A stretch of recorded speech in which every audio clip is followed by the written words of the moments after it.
Hello, I'm Regina Botros, and this is Backstage, where we talk with the who's who on stage, in dance, comedy and performing arts, speaking with the leading theatre makers of our times and how they came to the stage and what drives them and inspires them. I'm joined by Dean Bryant, an award-winning Melbourne-based director and writer who moves between plays, musicals, opera, cabaret, and most recently screen. His work on A Little Night Music received the 2024 Sydney Theatre Award for Best Musical and Best Director of a Musical, and Hubris received the award for Best New Australian Work. Look, he's done way too much to mention. He's directing Dear Evan Hansen on at Sydney Theatre Company at the moment. Till the 1st of December, it's had an extended run due to its popularity.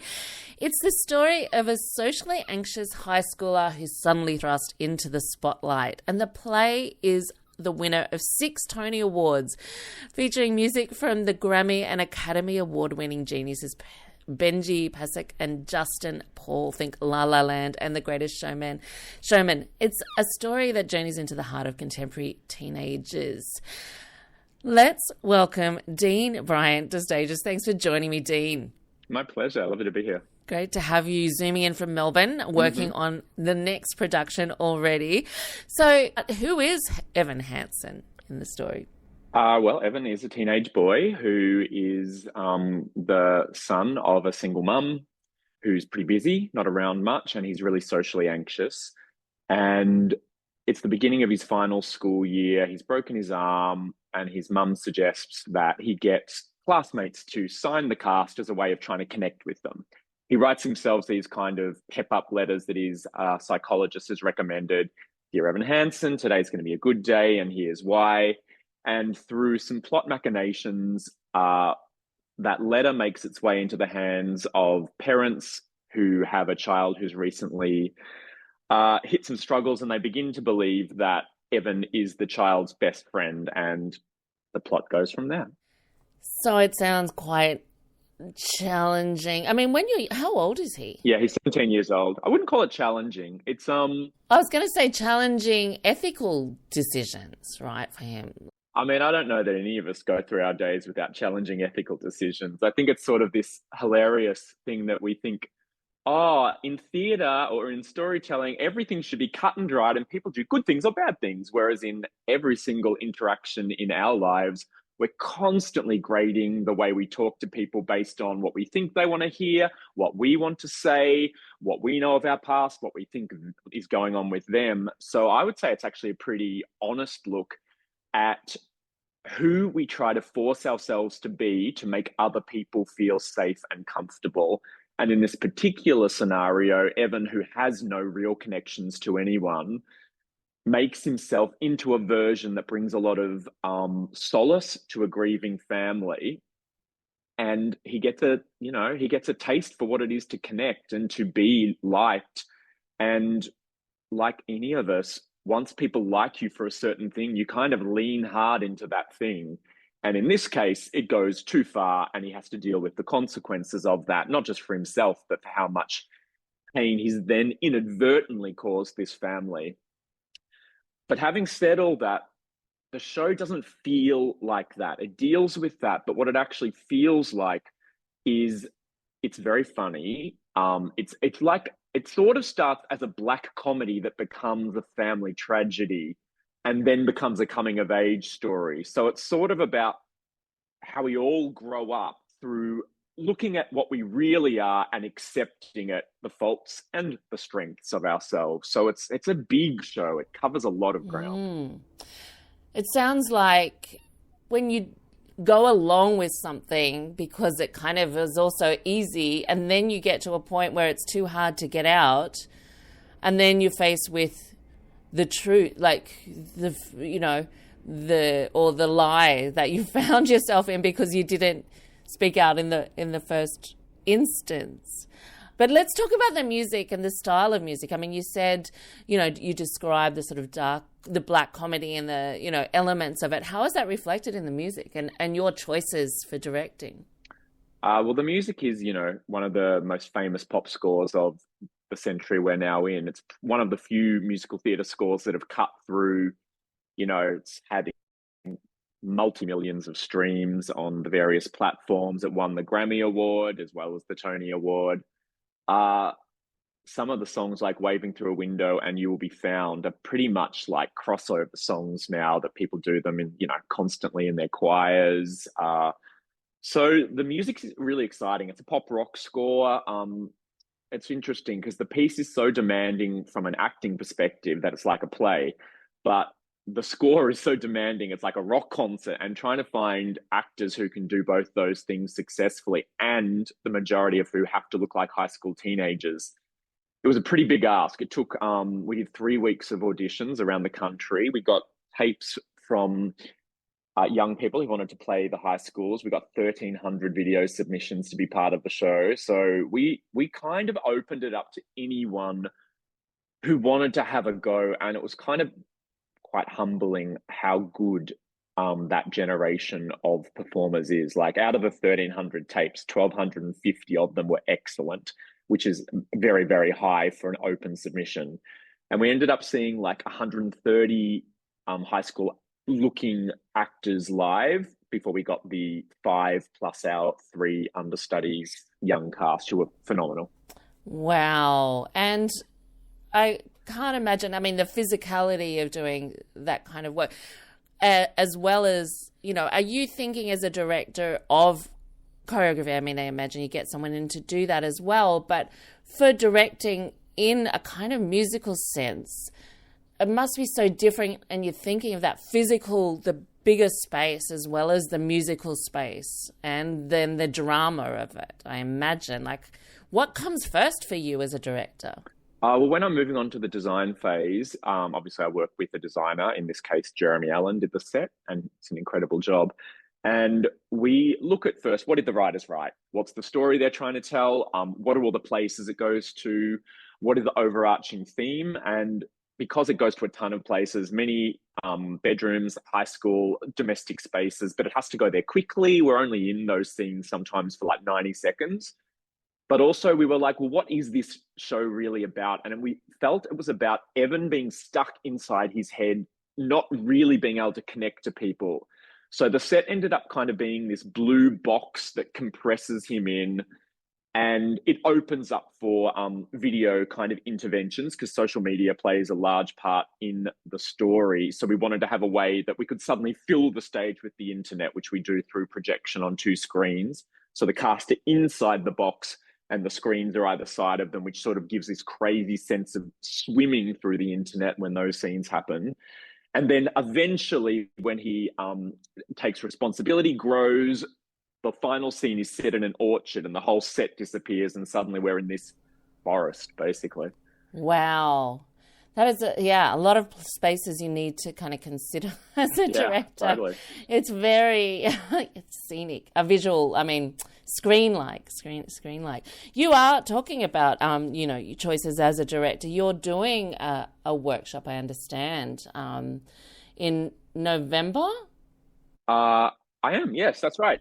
How to create a musical.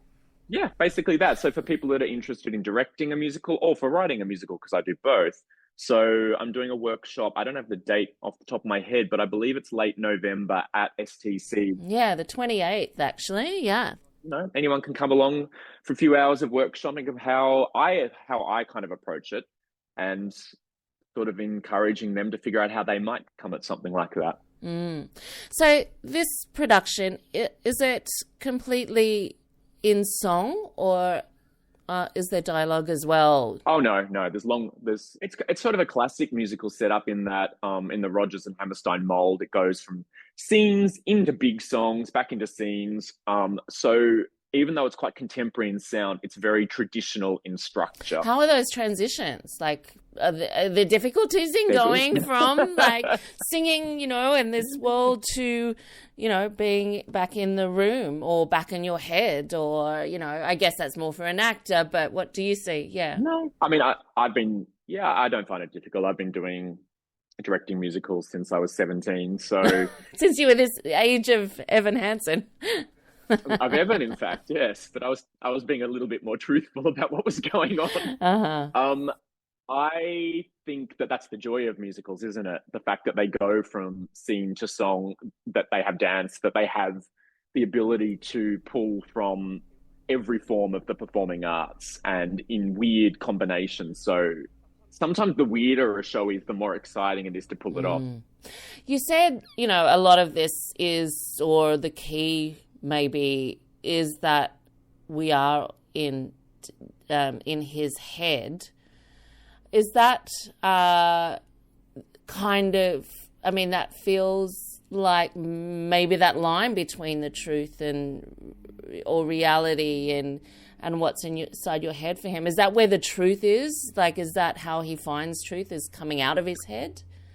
Well, yeah, I think all of us live in our heads, don't we? Like, the Yeah. only real experience we'll ever have in life is inside our heads. And I think so much of why we love musicals, theatre, books, is the ability to go into someone else's head and really experience life through someone else.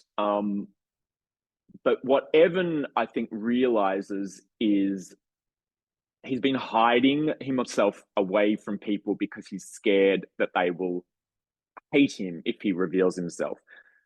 But they don't know him if he doesn't reveal himself. And it's better to be known and seen for what you are, liked or disliked, than not seen at all. And I think that's probably why people find it so moving, because that is something you very much feel as a teenager, and hopefully less as an adult, that sense of I'm wrong inside, I don't know how to do this, I just want to hide in my bedroom and not deal with people. And you can't live like that. You are perpetuating your own you're perpetuating your own cycle through no fault of your own. Of You actually have to be courageous enough to step out into the world and deal with stuff. And actually, I think a lot of the time it's a lot easier to get out there and deal with it than to imagine what it's like.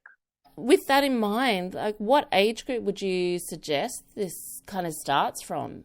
Well, look, I think obviously that sense of alienation is a pretty teenage thing. So I think it pretty much hits when you go to high school. For those that it does hit for, some people sail through. Lucky them.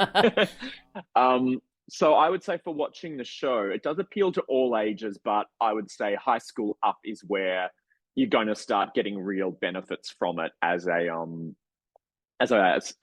that you can see yourself in.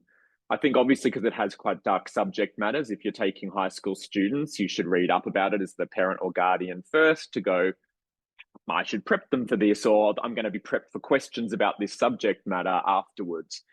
But look, I've seen so many audiences watch it already, and they kind of react identically, be they the teenagers or the senior citizens watching it, because it is a double generation show. Half the story is the perspective of the teenagers, but the massive part of the show is parenting.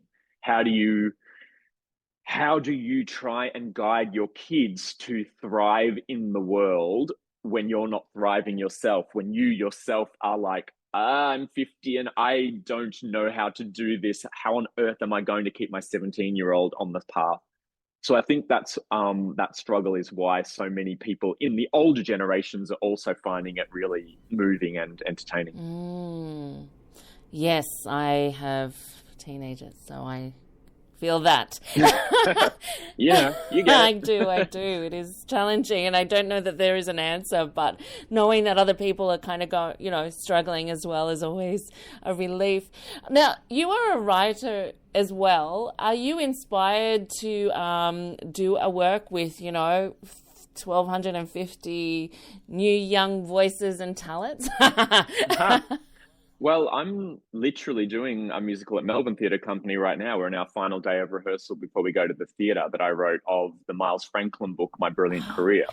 And that is another story about a teenager railing against the world. In this case, her name's Sibylla, and she grows up like me on a farm, a dairy farm in regional Australia, going, I want more. How do I get more out of life? And that is also a pop rock musical. So yeah, I'm kind of writing that story as we Oh speak. my gosh, is that coming to Sydney, do you think? Well, I hope so. We'll start off in Melbourne. I think we open in 2 weeks' time and play through to the end of December.